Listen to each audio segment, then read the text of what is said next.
This very interesting dynamic where we have the state plans, we have regional plans, and we have local plans. But we've got no real plan to harmonize all those to make sure that the investments that we make are strategic and the decisions we make respect at the state level respect the information that's bubbling up from the ground. So we really think that this is a plan from the ground up. Although it does come under state authority, we are required to develop this plan by state law, the State Planning Act. Although state planning, as Jerry mentioned, has been going on in the state at least since the 20s in a real way. The modern State Planning Act in 1986 was adopted by the legislature, and that really set forth the modern era of planning in the state, where you had a state planning framework that was more than just a concept, but more of a requirement to develop a plan. In my presentation, I'll get into a little bit about some of the conditions we think were in place that require this big change. A high-level vision mission that talks about New Jersey from a dynamic perspective of what our strengths and assets are and how we can really become a better state. The guiding principles for state decision-making that we espouse in the plan talk about how state government can operate in a way that can better support local government. A set of goals, objectives, and strategies that we feel that are pretty easy to understand, SCORE goals, and the Garden State values that we propose in here are not supposed to be applied lot by lot, town by town, but there are a set of values that include things like jobs, that include things like transportation, housing, agriculture, a wide range of things that it's not niche enough, not detailed enough to say how we're going to apply it to your property, your town. That's not the point. We think we have to have a range of options in the state of New Jersey, and if we have a plan that offers a range of options for our residents, current residents and future residents, that live within that set of values to be applied locally, we think we'll be a better state for that. We'll also talk to you about some supporting documents and next steps, and give you some opportunity to follow up with us, have some knowledge about how to follow up with us. If you like what we're saying, if you don't like what you're saying, you want to be involved in implementation. The night doesn't stop here. It's really kind of one stop on the line. So we want to also reinforce the fact that when we developed this draft plan, the State Planning Commission took action to stamp it as the final. At that point, when the crossing settlement was closed, notice was provided to every municipality in this state, and this meeting was advertised in the local papers of record, and other sort of interested party lists were distributed the information that we'd be having this meeting. So we feel that this meeting was pretty well advertised, and we think everyone in the region that wants to engage will be given an opportunity to this framework. We also want to reinforce that tonight is not the last night to work with us. We have after the last public hearing that's scheduled for this Thursday takes place, there's a 30-day comment period after. If you don't feel like you want to speak tonight, if you feel like something comes to your mind on the way home, or while making your coffee tomorrow morning, you have an opportunity after tonight, 30 days after Thursday, to engage. We also have a process to adopt a plan at the State Planning Commission that includes engagement as well. So this is not the last night. This is just one kind of stop on the head. Who in this room has been involved with some kind of state plan conversation, state plan management, or cross-acceptance, plan endorsement, center designation? These are all things that the state plan have been involved with. The State Planning Act requires that through this plan we identify areas that are suitable and the state has interest in seeing grow, preserve, and limited growth area in the middle. The interpretation in the past has been that means that we have a requirement to produce a map. This plan argues that the state plan policy map should be discontinued and replaced with a criteria-based system that is from the ground up. It identifies places that are identified by local government, like transit villages, like areas that need redevelopment, like UEZs, and areas that are identified through regional partners and local government to us that are suitable and there's interest for growth. I'm going to take questions at the end. I'm sorry about that. Urban enterprise zone. Excuse me for being too cliche. So these are areas that are identified by local government as places where that are in want of growth, in need of growth, in need of some support from an investment and regulatory flexibility perspective. So our system also brings in areas formally designated as centers. It also brings in areas formally designated as Plan Areas 1, where there's pretty wide agreement these are places that are suitable for growth, to meet the requirements of the Act, and has kind of month-to-month flexibility for us to apply some common sense principles when the result of that criteria doesn't result in good public policy. So we're transitioning from the map to a criteria system that we think allows us to be more flexible and be able to work more closely with the ever-changing goals of local government and the ever-changing nature of our real estate market. Plan endorsement is another process that is widely known in local government as being a process that has had high expectation and delivered very low results. Plan endorsement was our interpretation, meaning our staff, the State Planning Commission at the time. We think the goals are laudable. The result, plan endorsement is supposed to deliver a level of consistency between local government and the state plan, and kind of marry the goals there and try to come up with some sort of harmony between the two. What happened is state government put on a lot of lofty and expensive lofty goals, an expensive process that only 17 municipalities have gone through out of our 565 down in Princeton, Borough, and Catchburg. So we have local governments that have reported to us that that process had costed them between $300,000 and $500,000 to do. We don't think that at times when local government is laying off cops, firemen, town managers, counties are making hard decisions that we shouldn't be exempt from doing the same thing. So we think that we do not have to do this process of known as plan endorsement. And we feel that there's other ways to engage with local government that are already going on, that are not as expensive, that can add some more flexibility to the relationship between local and state government. The cross-acceptance process that was ongoing for 7 years prior to this administration taking over did not result in an end product that was supported by the State Planning Commission. When the Lieutenant Governor came on board, when the Lieutenant Governor was a sheriff in Monmouth County and the Governor was a prosecutor, a federal prosecutor, the level of disagreement between local government that bubbled up through this process known as cross-acceptance that's required to take place before we adopt the plan resulted in a high level of disagreement that was in place before this team came on board. Cross-acceptance process included public hearings in every single county, and what happened is that the result was a lot of good information bubbled up, and my respectful judgment is that the state government didn't really listen when all that information bubbled up. So the result was when this office was moved from under the Department of Community Affairs to the Department of State under the Lieutenant Governor's leadership. We basically had an opportunity to continue cross-acceptance. We basically worked with a lot of different stakeholder groups that were never engaged in the cross-acceptance process. The cross-acceptance process filled rooms like this throughout the state with residents, property owners, mayors, general citizens that are interested in these issues. We filled these rooms like this, and they told us how the plan should operate. And we kind of went ahead with a draft at the time that really didn't jive with the expectations. So we inherited this high level of disagreement. We continued by working with additional stakeholders to try to get it closer to right. The transition reports from the governor's transition team didn't cast a real great light on statewide planning. It was reported to be too heavy-handed and too little connected to local government desires. So we moved it over to the Department of State where we're housed right now under the Lieutenant Governor. And we reorganized ourselves. We worked with state-level stakeholders, local stakeholders, to deliver this draft to the State Planning Commission that was embraced. An executive order was issued when this draft was released that answered one of the biggest issues that came from local government, is that local government spent all this time and money on this plan and engagement, and the state government basically ignored it.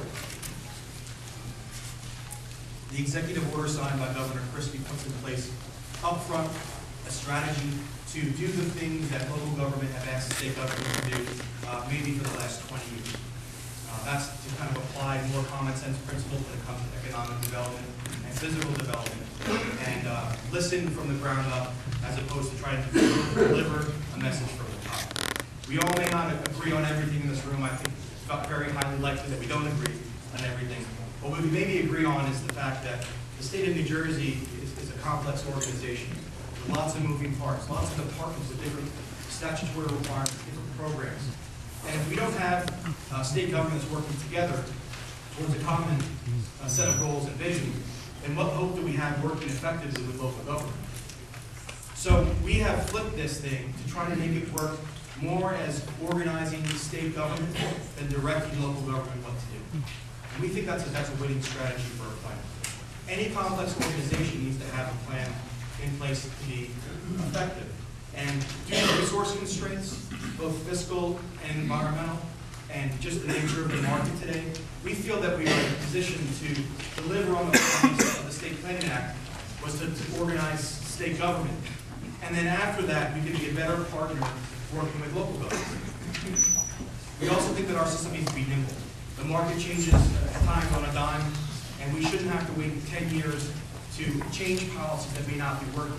So we think this framework allows us to listen more, be more flexible, and also change with the times as the market dynamics shift. We have a lot of strengths in New Jersey, strengths that we need to capitalize on. One of those strengths are our people, everyone in the room. We have a well-educated, talented workforce. We've got a passionate citizenry that cares a lot about the state's future. That's a strength and asset that we need to capitalize on. We have extensive physical infrastructure, though in need of investment and repair in some areas, is a strength in our state that other states rightfully envy. Our geography is unique and diverse. We have the kind of state where we can offer a lot of different things. And we know that we need to be active in our governments to protect the things that make this state so special. Those things include our industries. Those things include our jobs. Those are as special as our natural resources in the state that we work hard to protect through land preservation programs. Those prosperous industries tend to cluster in areas of the state because of their access to workforce and knowledge capital that our workforce brings in the state. So we feel that our industries, the jobs that we have in the state, are a big part of what makes this state have an opportunity for future growth in ways that may need to be redefined over time. But we have a real strong connection here with the economic growth potential of this state. We think we've got strong and committed leadership from the top on this. One of the real weaknesses of the state plan in the past is that governors have at times stepped back and allowed their departments to manage silo by silo. This governor doesn't do that. We don't think any governor should. We think that to allow departments to run rogue from each other, creating conflicts between important public policy issues not resolved at a high level is not a recipe for success. So this strong and committed leadership is trying to translate the existing MO of this complex organization, the leadership that exists today, to try to translate that in a way that will deliver results for local government and private property owners moving forward. Confusion isn't exactly a mark of good government, and state government in the past has not really solved the issues that it needed to solve to allow towns to plan and zone to meet the challenges they face today and in the future. Our mission and vision in this plan is high level. It doesn't talk about what we think your town should do. It talks about what we think from a 50,000 perspective, what New Jersey could be. So I'm going to read the vision exactly how it reads in the plan, so there's not any confusion. New Jersey will be the national leader in private and public investment. That means we're not just talking about public money, we're talking about private investment, which supports sustainable communities. We'll talk about what we mean by sustainable, that attracts and provides strong economic opportunities, preserves our state's natural resources, and creates healthier communities where we reside and recreate. Our mission statement is to focus our policies on investments and vibrant regions by fostering targeted job growth, supporting effective regional planning, and preserving the state's critical resources. Regional planning can only be effective when it works with a role. So when we say effective regional planning, we mean municipalities working together, at times with counties, at times with the statutory authorized regional entities. But we know that that means working with local government, the plan says tonight. When we met with stakeholders and all throughout the process, we learned what people don't want the plan to be, and we don't think it is. We don't think it's a top-down approach to force compliance with a statewide land use plan. We don't think, given where we are right now, that this is an extra layer of bureaucracy, because, as I stated up front, it's backing away from some of the heavy-handed land use strategy and requirements through plan endorsement that exist today. We don't think it's a substitute for good local and regional planning. The authority of local government still exists and will remain in place, nor should it take away regional planning and zoning authority.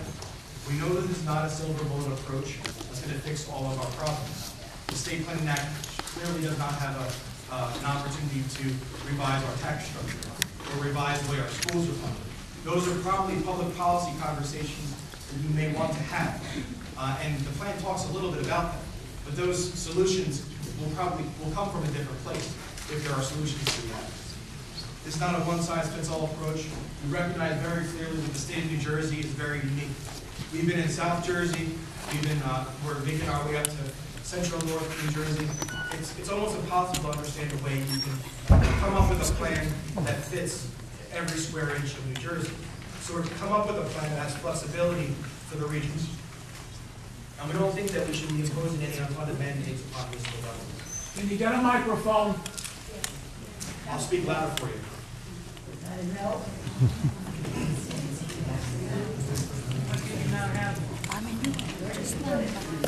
We have, in this plan, we've got several guiding principles for state decision making. The first principle, if anybody wants to come up, we'll put another row of seats up front. Why don't you walk into the crowd a little more? Sure, I will do. I'm going to do my best to accommodate everybody. I apologize for if you haven't heard everything I've said to date. The first principle is predictability.